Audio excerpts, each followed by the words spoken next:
Francesco Gallo est né à Jevoli dans la province de Catanzaro en Calabre. Depuis l'âge de 5 ans, il manie le crayon, de dessin en esquisse, surtout durant les heures passées à surveiller les chèvres autour de son village natal.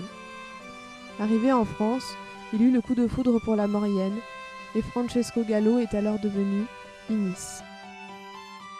1974, à l'âge de 20 ans, j'ai fini les beaux-arts en Italie et je suis arrivé à Saint-Jean-de-Maurienne.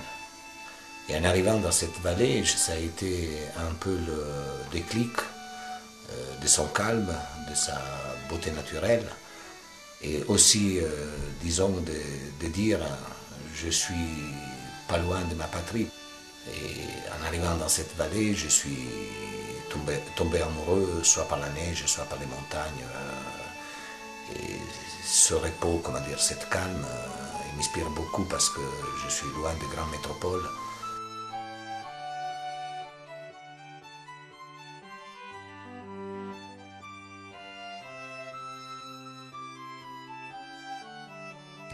Inis est né doué, naturellement.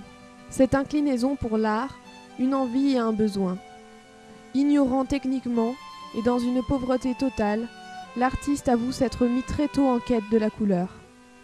Déjà fort et entier, en bon calabrais, le petit Inis dépasse les réticences familiales et regarde l'horizon avec cet espoir de le dépasser un jour. Pour révéler et se révéler. Sans grands moyens, Inis peint. Il compose, comme il dit, et prouve petit à petit sa vérité. L'artiste trouve son chemin. Je suis arrivé, comment dire, avec une valise et puis dans la profonde pauvreté parce que je sortais des Beaux-Arts, j'étais un étudiant et j'avais tout cet espoir de faire connaître mon art à travers le monde. Depuis son arrivée en France, au sortir de l'adolescence, Inis peint. C'est un besoin profondément ancré en lui, une nécessité d'exprimer cette passion qui bouillonne en lui. Des clowns, des fleurs, des orchestres, des marchés exotiques, un chercheur d'or. Il va parfois loin de Saint-Jean-de-Maurienne, où il réside, pour puiser ses sources d'inspiration. La Guyane, le Midi, l'Espagne. Inis a su sur sa toile trouver progressivement l'écriture essentielle et universelle, celle qui traduit le mieux les valeurs dont il est issu.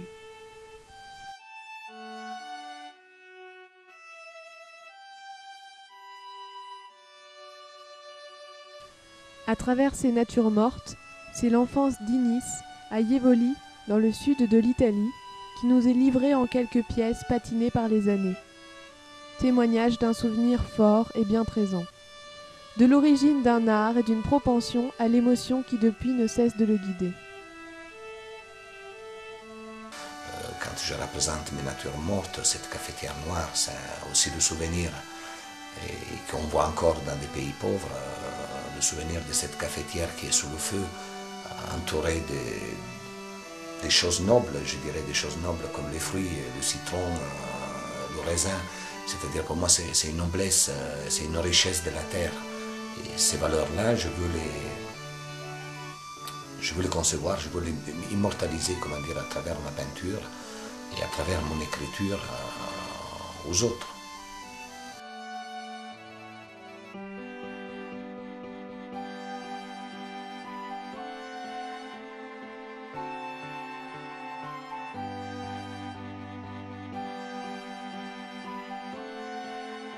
C'est ce lieu de rencontre où tout le monde, il y a les couleurs, les valeurs, et c'est ces choses-là qui sont essentielles pour moi, disons, dans la peinture, c'est donner cette force à travers ma palette.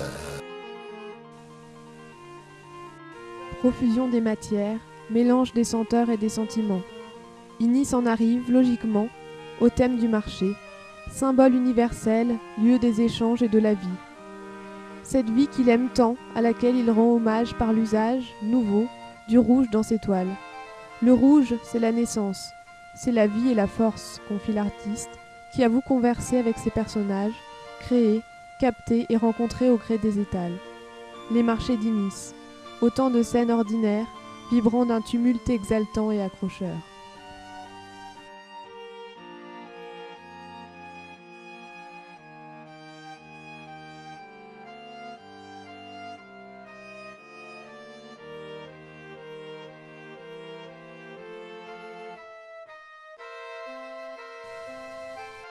Les orchestres d'Inis sont d'une élégance rare.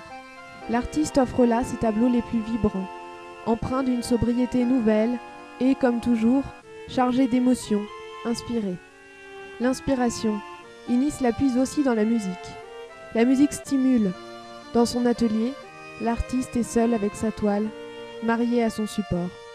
Il a besoin d'une motivation, en l'occurrence la musique. Et comme le dit si bien Inis, peindre c'est aussi composer. Pas étonnant donc de voir dans chaque touche de couleur une note musicale.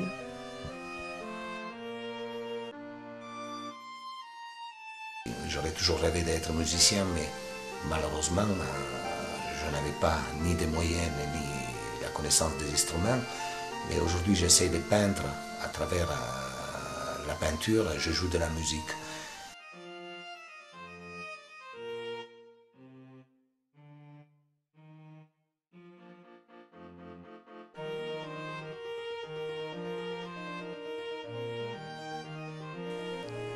Les corridas d'Inis sont la puissance de la bête, à la cuirasse lourde et luisante, et la froide beauté, la grâce sèche du toréador.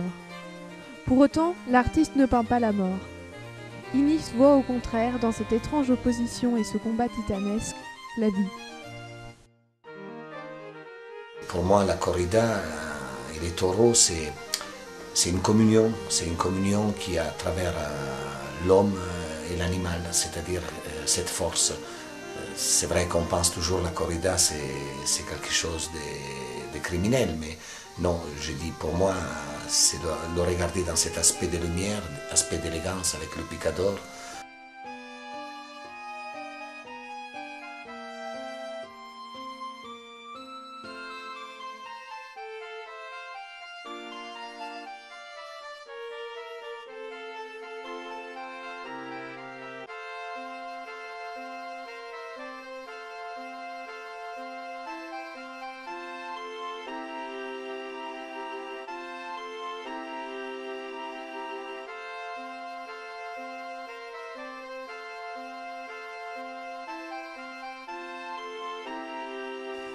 Après ces diverses expériences, Inis renoue avec l'esprit impressionniste et peint le labeur paysan. La réalité du travail des champs, le travail de l'homme et de sa main. Inis amorce son retour aux sources. Sa quête de l'instant, du geste, se devine dans la vivacité de ses travailleurs, appliqués, robustes et habiles. Par son art, Inis fait revivre ici une époque presque déjà oubliée.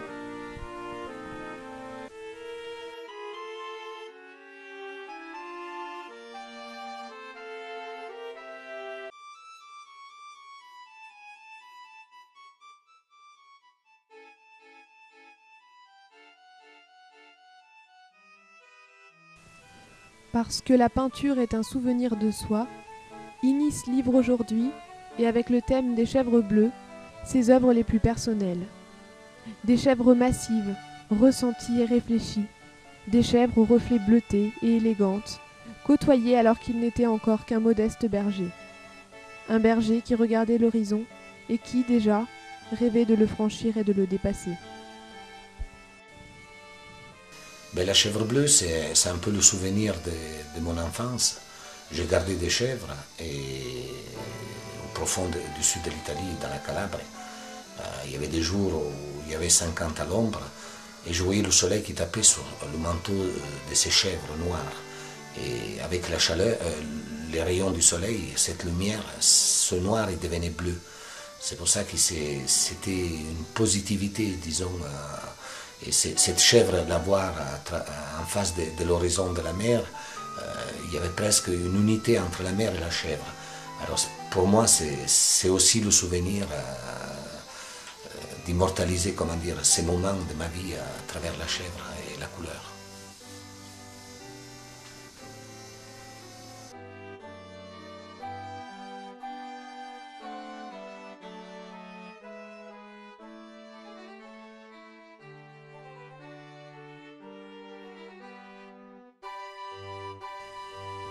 La peinture, forte et authentique, ne peut venir que d'un être humain entier et sans concession. Car trop souvent les artistes se laissent aller à la tentation de la peinture marketing. L'artiste homme véridique joue sa vie sur la toile. Chaque création est alors remplie de ses émotions, de ses états d'âme ou de ses souvenirs. Bref, d'une partie de lui. Travailleur infatigable, peintre, sculpteur et céramiste, Innis crée aussi lui-même ses encadrements ou ses chevalets en fer forgé, de même qu'il a construit quasiment de ses mains ses ateliers de peinture et les maisons de ses enfants. L'énergie, la puissance et la lumière de ses tableaux irradient également de l'homme au fort caractère et à l'enthousiasme méditerranéen. Et bien sûr, les thèmes universels de la peinture d'Innis ne peuvent nous parler que de la vie, car le ciel a donné à cet artiste croyant une force de vie débordante et le don, avec quelques couleurs sur une toile tendue, de nous faire ressentir et partager avec générosité sa passion.